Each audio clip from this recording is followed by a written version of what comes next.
Writer and director Jordan Peele's Get Out is a thriller with slight horror elements, but really plays more like a thriller comedy, taking racist elements sure to make people uncomfortable, and making them cleverly satirical enough to make people open their eyes about black-white relations from the past and the present.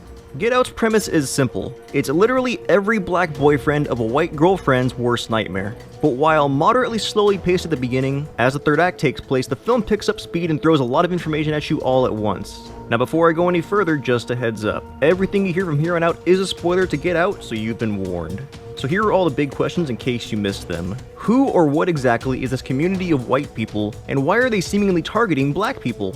And like any movie villain, what is their justification for their horrible actions? And what does a camera flash do exactly to take the brainwashed out of their trance-like state, and why did that make the groundskeeper kill himself? So let's begin. Get Out takes racism's most traditional issues like incarceration, exploitation, and even slavery, and puts a modern twist on them. The goal of all the white people involved is to live through someone else's eyes so they can do all the things they've always wanted to do or redo them. So one of the first big reveals of this comes during the bingo scene. At first, it's a bit confusing as it seems like everyone has a perfect bingo on their cards. And if anybody has ever been to a bingo hall, then you know bingo players are some of the most hostile individuals on the face of the earth with absolutely no regard for human life. So the fact that everyone is so calm is what's strange. The reveal comes when the camera pans to show that they are actually in fact auctioning off the rights to claim Chris as their own, much like the slave trades of the 16 to early 1800s. So this whole community is basically the modern day version of farm owners looking for field hands. But instead of owning farms, they just own their own small little personal properties, and instead of hiring them as field hands, each one has its own different agenda. One guy wanted to see if Chris had a good golf swing, like Tiger Woods, so he could play golf again through Chris's eyes. One creepy couple had a lady grabbing all up on Chris's arm, while white Hector Salamanca was picturing his wife cuckolding him behind her.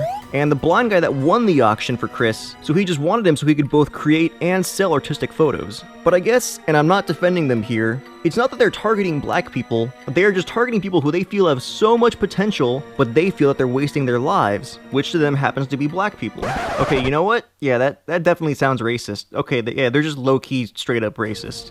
One scene this is revealed is when Rose's brother Jeremy talks at dinner about how because of Chris's genetic makeup, if he just put his mind to it, he could be a beast in mixed martial arts. So the reason the Armitage family do all these sick things for what seems like their own benefit is because they truly believe that they are the new gods of this world. And like a caterpillar becomes a butterfly through a cocooning process, that's what they believe they're doing to these captured people. That because Missy has the ability to send people into what's called the sunken place, and Dean the neurosurgeon has the ability to transplant a piece of the highest bidder's brain into their head, making the highest bidder the new driver of their body, while the original person would just be a passenger, and it's like being a passenger of like the worst, most racist Disney amusement park ride ever conceived, that is their next stage of human evolution. For example, with groundskeeper Walter and housekeeper Georgina, when Rose tells them get them grandpa and grandma to go after Chris, that's because they have a little bit of the Armitage grandfather and grandmother's brain in their head, controlling everything they do. So in a way, the grandparents never really died. That's also why Walter does his creepy, weird nightly sprint exercise, because remember, the grandfather was a near Olympic sprinter,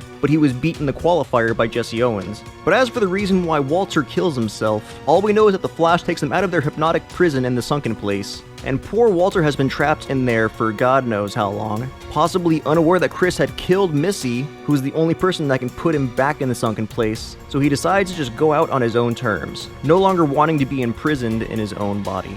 I guess if the movie has one lesson here, it's that racism still exists, only it's taken a new form. And the only way to eliminate that is to kill Whitey!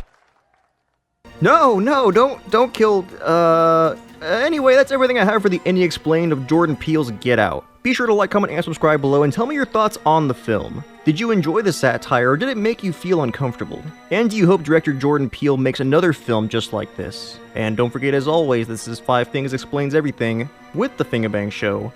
I'm out.